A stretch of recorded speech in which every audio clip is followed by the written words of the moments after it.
We're back on the Revo stream. This is a psychedelic Korean rock band, which is really cool. So psychedelic, that's kind of like Pink Floydian type of shit, DMT type of shit. So I'm pretty excited. Me too. Okay, so here we go, guys. Was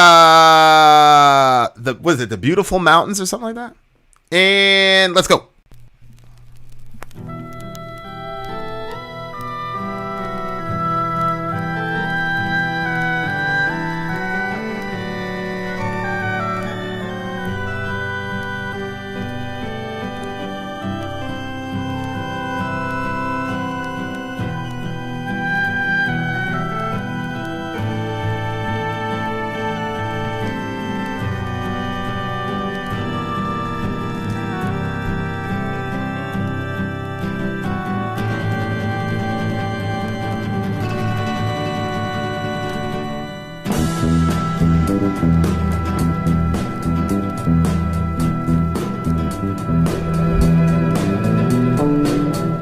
하늘은 파랗게 구름은 하얗게 실바람도 불어와 부푸는 내 마음 나무잎 푸르게 강물도 푸르게 아름다운 이곳에 내가 있고 내가 있네 손잡고 가보자 달려보자 저 광야로 우리들 모여서 말해보자 새 희망을 하늘은 파랗게 구름은 하얗게 실바람도 불어와 부푸는 내 마음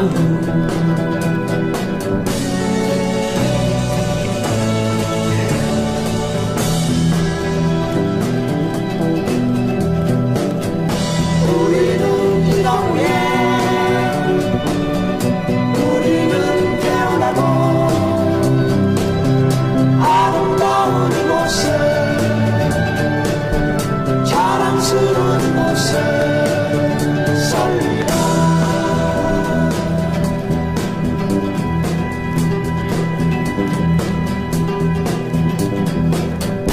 찬란하게 빛나는 붉은 태양이 비추고 하얀 물결 넘치는 저 바다와 함께 있네 얼마나 좋은가 우리 사는 이곳에 사랑하는 그대와 노래하리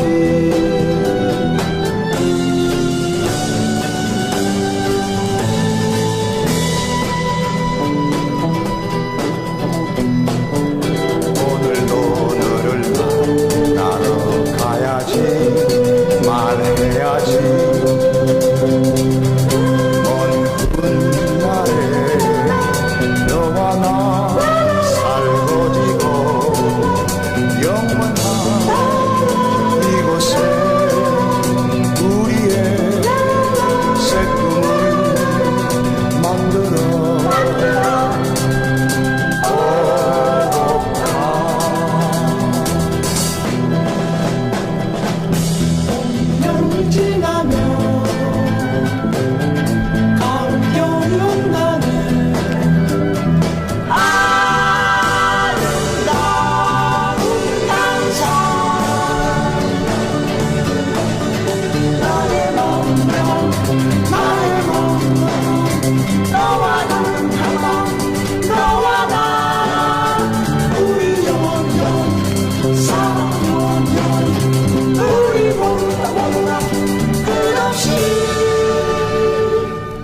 곳에 내가 있고 내가 있네 손잡고 가보자 달려가자 저 광야로 우리들 모여서 나르자 새 희망을 하늘은 파랗게 구름은 하얗게 실바람도 불어와 부르는 마음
Whoa. I hope you guys were watching the commentary on the thingamajig. I'm actually going to leave these lyrics up here, actually. So we can break them down. I got them right here. Okay, so that was this band, and it had a lot of the big thing that I wanted to There's so much depth to all the songs, like so much history, and you wouldn't know it by the sounds of the song. I know. It just sounds like a fun little song that you could like frolic around in a field with. Yeah, and okay, so you want to read it just from here? This might be easier. Well, here's the salient point here. And okay. Put it on the screen. This is like the biggest thing for me was that. Do you still have us up on YouTube? Yeah. Okay. Yeah. So the military dictator Park at the time asked him to write a patriotic song for him. He said no. He wrote this song instead, which is basically, it's a love song, right? And it's a celebration of, I mean, you could kind of look at it as patriotic because he's talking about the beauty of nature. Well, it couldn't have been patriotic. They put him in jail. Well, what I'm saying is, I think they wanted him to write a nationalist song. There's a difference between nationalism and patriotism. Okay. So if he were to say, look, our country has all these beautiful mountains and rivers and things like that. Like, for example, you can't write this song if you're in Saudi Arabia. Mm-hmm. So that's what I'm saying. Like, there is a sense in which this is a geographical marker of their country, in which case a person could still say that it's patriotic. Mm-hmm. But that's not what the guy was going for. He was going for nationalism because he wanted to use music as propaganda. Yeah. And, that's something that artists have to deal with. And we're talking about this yesterday in the stream where we're talking about the government's attempt to limit what happens on social media because media is kind of the last bastion against any form of tyranny. Mm-hmm. So, they were wise enough to say, this dude is particularly gifted in music and he's a brilliant songwriter. So let's have him write a song that promotes, my nationalist agenda and propagandize everybody. And instead, he wrote a song about love. And the closest you could get to patriotism is the specific geographical, whatever he's talking about here. And I just think that's the bravery of some of these people is just mind-boggling to me. I know. You know why? Because I've always thought of myself doing something heroic in two situations. One is for my religion, and two is for my children. But not for my where I I'm not going to jail for my art, and I'm not going to jail. The integrity of your art form. I'm not doing it. I'm not going to jail for that. And this guy was just rotting in jail until the guy got assassinated. Can you imagine? That's very stressful in my mind. Yeah, but and it's not like he wrote a song that was basically like "fuck you" to the government. I mean, he just wrote about love. I mean, really, the song's ultimately about love. You gonna jail him for that because he didn't do what they said, though, and it's obvious to everybody. Yeah, and again, I think when you're in the context of if you like for example, let's say you were an artist and the person wanted you to say something against BLM, I don't think you'd write that song. No. So, yeah, it's the integrity of his art, but it's also, he didn't want to be part of what they were doing. He didn't agree with what they were doing. Yes, I just would have written no songs. I wouldn't have put a song that would put me to jail. But writing no songs would have been the same thing. Probably. Writing no songs would be worse, right? Because the guy gave you a specific command. So, and it's not like he wrote an F the government song. I know. He was just celebrating love. I don't want to be separated from my babies. How about we celebrate love? Kids. You can go back to YouTube real quick. Yeah. President Park ran a national healthy culture program that promoted nationalism and we are working hard to build up our economic output. His program worked. It led to enormous economic gains. Okay, so this is the thing. Like, if the dictator is quote unquote horrible or whatever, but he improves the quality of life in your country, then as Americans, we're so big on quote unquote democracy that we think democracy is the only governmental structure that can work. And as we've seen, you're never going to outrun human nature. There's no political system that is going to undo human nature. And so we supposedly have a democracy in America, so that makes us superior. That means we have a superior government to the Koreans. But this guy, without democracy, improved the quality of life for Koreans, and we have which we obviously don't have a democracy, because the last 2 elections, people did not vote for anyone. They voted against someone. Yeah. Yeah. You know what I'm saying? Like, the vast majority of evangelical Christians were not giving full-throated support to Donald Trump, but they could not vote for Hillary. And nobody was voting because they liked Biden. It's because they couldn't vote for Trump. So, right. So where is the democracy? You see what I'm saying? Oh yeah, yeah, completely. If we're basically forced into a corner like that, then yeah, agreed. Yeah. So, it's a very, very, very interesting interesting time period, and an interesting thing to think about. Especially if it garnered massive economic gains for that country, which we know improves the quality of life, all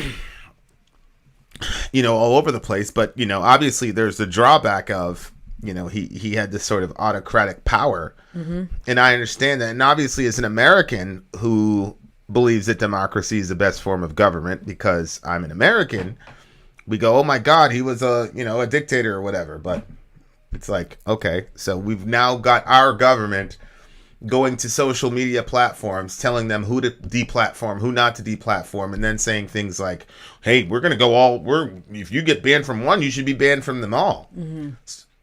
So we're in a soft dictatorship in America, but these people are not drastically. That's crazy. There's no trade-off right now in our country. You see what I'm saying? Like, there's no trade-off where we could say, well, they're evil bastards, but look, we've got this giant economic boom. Like, we can't even say that. Right. You know what I'm saying? So it's one of those things. It's a really, really, really holy shit. Ugh. They had 8.5% GDP annual growth in the 60s. Wow. See, if that was the case, if you jumped your GDP 9%, I mean Trump was saying he was going to get to 2, and Obama was laughing at him. Obama mocked Trump. 9%? They jumped up 9%. Like, that shit is crazy. Yeah. See, at that point, I would say I would have wrote the song for the homie. You would have? Absolutely. Because that shit happened in the 60s. So they had a 9% GDP bounce in the 60s. That improved the quality of life for millions of people in their country. I would have wrote the song for him. I'd be like, whatever, man. Just keep it moving. Why wouldn't I? He's helping people. Just because he's not just because it's not democracy. I mean, I don't care. I'd have wrote the song for him for sure. Well, what did he want in the song? I don't know. He wanted some patriotic kind of song. You know what I'm saying? Like, he wanted a song that was full of patriotism in South Korea. I mean, I don't know. That's a very interesting situation. I have a friend that left here to teach English in South Korea. He said it's a different world and really doesn't want to come back. I mean, maybe that speaks against him, but look, the South Koreans have the best internet in the world. That just shows you. I mean, I don't know. It's going to be depending on where you lived over there. Those are the reasons they elected his daughter. She promised that she could get economic gains without the corruption. She's now in prison. Subhanallah. Yeah, and I was confused, Revo. You said that when she was being impeached, her supporters played this song? You'd think that they wouldn't, because basically I feel like this is more like an F you to her dad. And then this is... I think she was coming out saying that she's not going to be like her dad. You see what I'm saying? Mm-hmm. So that's why they played that song. Why would her supporters play that song? Because it's showing that she's not like her dad. Because her dad put the dude in prison for doing the song, and now they're using it. So they're aligning. They're aligning themselves with that. It makes a lot of sense. Yeah. But yeah, I mean, I would have wrote the song for the guy. I would have wrote. He wouldn't even have had to ask me. If you get somebody that can improve the GDP by 9%. And get them to where they are. I mean, their infrastructure is superior to ours right now. That's a fact. I mean, we've got a massive landmass to deal with. Mm-hmm. There's that, and obviously there's a relationship with us, but everybody has a relationship with us if they want to have a developed country. So, like, I don't know, man. I get it. As Americans, we're prone to thinking, oh, if a person's a dictator, they have absolute power. That means they're automatically evil, and democracy is always better. But I'm not sure that democracy is always better when you factor in human nature. Because we haven't had when have we had a democracy in America? The last 2 elections, which accounts for what, the last 4 to 8 years, nobody has voted for someone. Exactly. So we're under the dictatorship of a cabal of people who, they keep playing the shell game with us between left wing and right wing, and nothing is changing. And then we have the audacity to judge other political structures. It's unbelievable. Yeah, I agree. It's really interesting. The song became a national anthem of sorts in their 1990s after they became a democracy. And I get it. That's great. But we Americans just think our understanding of government and how things work is like the way that things should be. And I'm not sure of that. Yeah.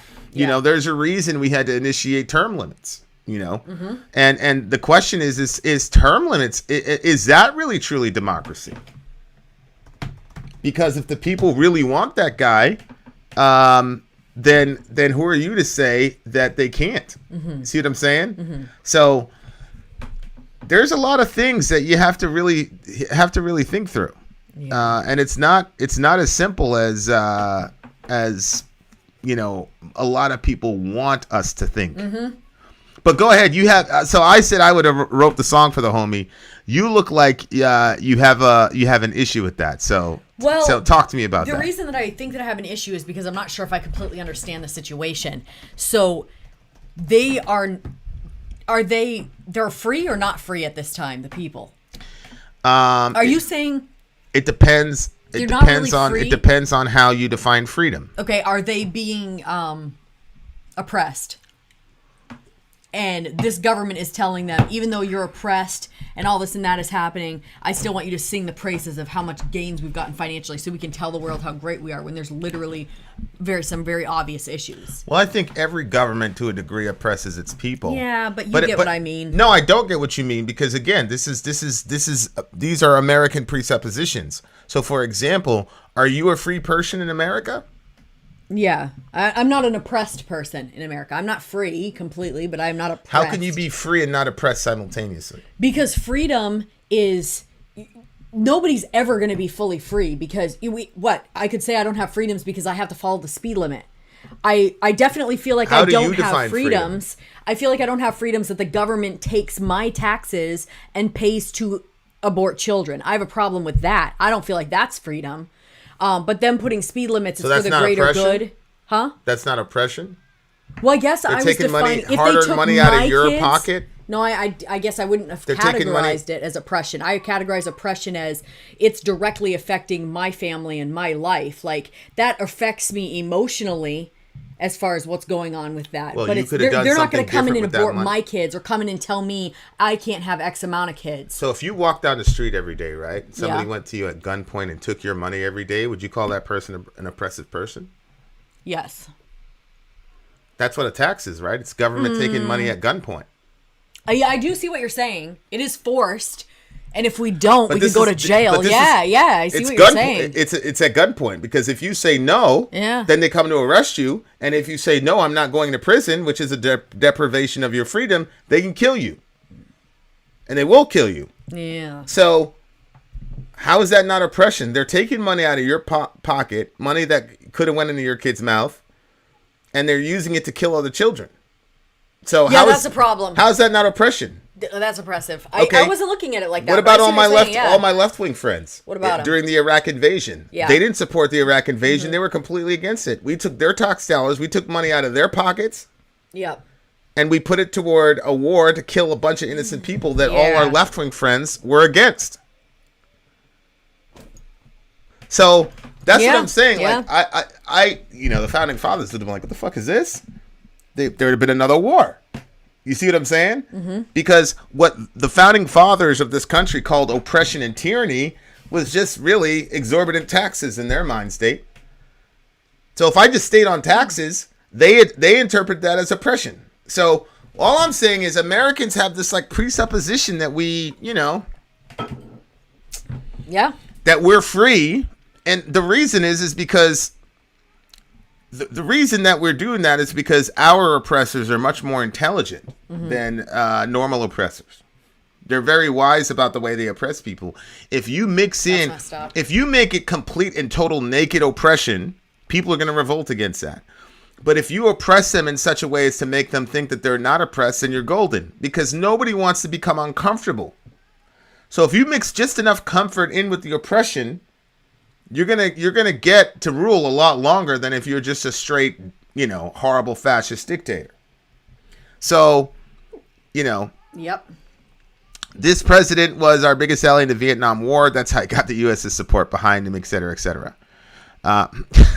Janet Jackson has control. Sorry, couldn't resist. So, yeah, I mean, the state is oppressive, just inherently oppressive. They take our money and promote it for causes that they care about and that they want to advance their agenda. And they don't care about any of us, left or right, as to what we want to do with our own money. And then simultaneous to that, they'll say we're in a capitalist system. But our money, the regular money that's being used by regular people in 2008 was then taken to finance billionaire bankers and the rest of it. And we just had the same thing happen again with COVID last year. Mm-hmm. So America's walking around saying that we're free. I don't know. But it's very interesting to me that the way that he fought back. It's easy for me to say. I'm just looking at back. I don't know what it's like to live under that situation. Yeah. So there's a whole bunch of blanks in here that I can't really figure out. But at the same time, I respect the hell out of him for protesting in that way. Because he didn't protest ignorantly. He talked about love, which, again, I know it sounds corny, whatever. But at the end of the day, guys, that's our only hope. That's our only hope. Yeah. Sori is motivated with the pro-life thing, and so am I, because we love children and we love their mothers. And my left-wing friends were motivated as anti-war people, and we're prophetically speaking truth to our country at a time when it was not popular to do so.